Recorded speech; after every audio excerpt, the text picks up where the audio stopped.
other side, which I consider to be the true enemy of the people, feared the truth. And that's what will set us free. Some long-haired, bearded dude said that one time. Some hippie, huh?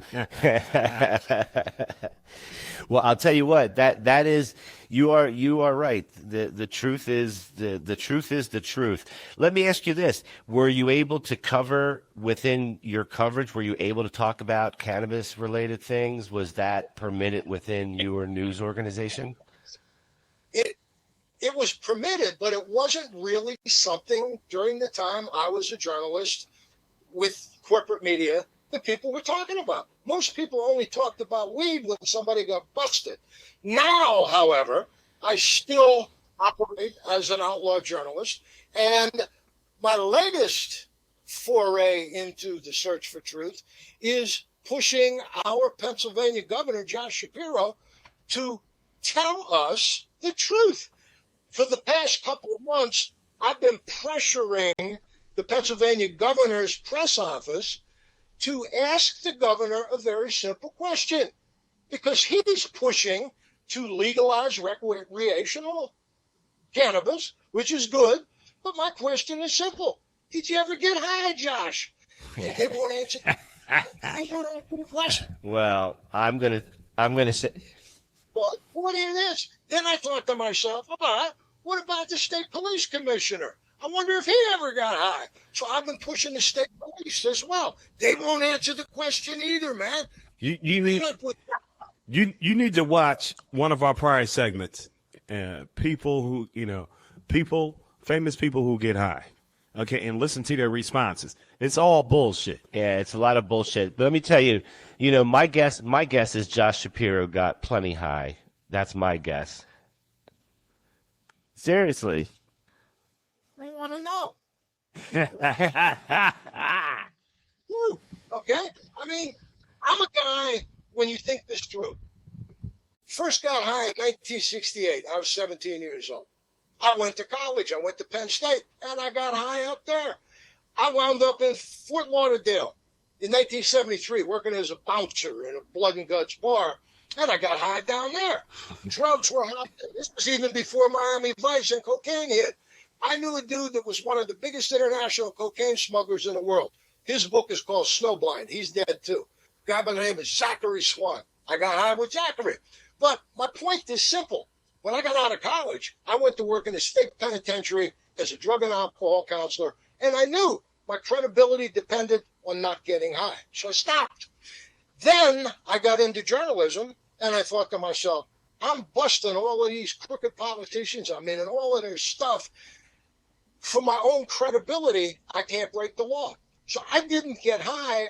I didn't use any Pennsylvania illegal drugs for 40 plus years. 40 years. Wait a minute. This is shocking news. This is breaking news. I want to know what that's like. I want to know what that's like is to be where you were and then go 40 years dry. I want to know what that's like. I don't want to know what that's like. Wait a minute. I got deep into Zen Buddhism. I got deep into my martial arts. I'm a 4th degree black belt Aikido Jiu-Jitsu instructor. I'm a 3rd degree black belt Aikido instructor. I got deep into meditation, got deep into good eating. My wife and I are great partners. We share all these disciplines that also get us high. So all I'm saying is to take weed out of the mix, to take coke and anything else out of the mix, was just taking it out of the mix. We had far more opportunities to get high with other means. But now that I write this Weed Wine Magic, I get thinking to myself, this is just a couple of years ago. I haven't used any weed in 40 plus years. So how am I going to write about weed wine if I've never used weed wine? I never even knew that weed wine existed. I found a guy who's a world-class winemaker in California, where we used to live, where we moved. A guy who's a world-class winemaker. He's been illegally making weed wine for 20 plus years with his buddy, who's a world-class weed maker. But when California legalized recreational weed, he was able to make real weed wine. You cannot sell it in California or anywhere else in America. Real wine with alcohol in it and real weed. But in California, you can make it and use it for your friends and for yourself, and you can give it away. So we had a book launch for Weed Wine Magic on the central coast of California. Beautiful wine and weed country. And he gave me 2 bottles of Primo weed wine. And it was the first time that my wife and I got high in 42, 43 years. Wow. Wow. Wow. You know, what a way to do it, too. What a way to do it. Overlooking the Pacific Ocean on the cliffs at nighttime, and it was nice. But when we come back to Pennsylvania, I go back to meditating and being a pesca vegetarian and doing yoga and experiencing the Celtic sun today, the beginning of summer, according to the ancient pagan Celts, and all those beautiful highs that we can get. And it's all part of the same thing, brothers. You are refreshing as hell, bro. Man, taking it to another level. I'll tell you, you're gonna have a large following with that. But listen, it's an interest. Like his whole perspective. He went around, smoked weed with everybody here and there, and then just quit. And where you and I would be going, oh man, we need the weed. He's looking at other ways to enhance his life, to get that same type of feeling. And I think a lot of people today don't think about that. Like it's not something. We missed the target. We missed the target. Yeah, we might have missed.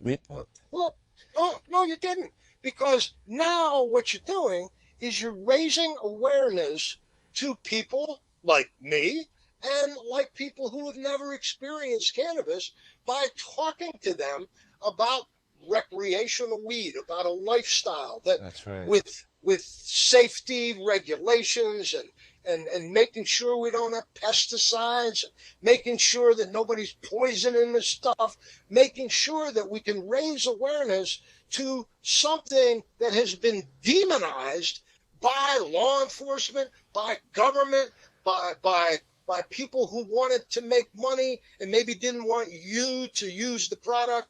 The alcohol industry has done real well. They killed a whole lot of people that we would never have. Well, it just shows how powerful the messaging was back in the 40s and the 50s. You can't quite see it, but in the studio we've got signs around us. It's the reefer madness. It's the devil's harvest. This is all the propaganda that was shoved down generations of people's folks. Not only that, but it was our government who did it, and they changed the thought on cannabis all around the world. They created that stigma all around the world because of the things that we have hung up in our studio here. So it is extremely powerful because you're right. Alcohol didn't get that stigma.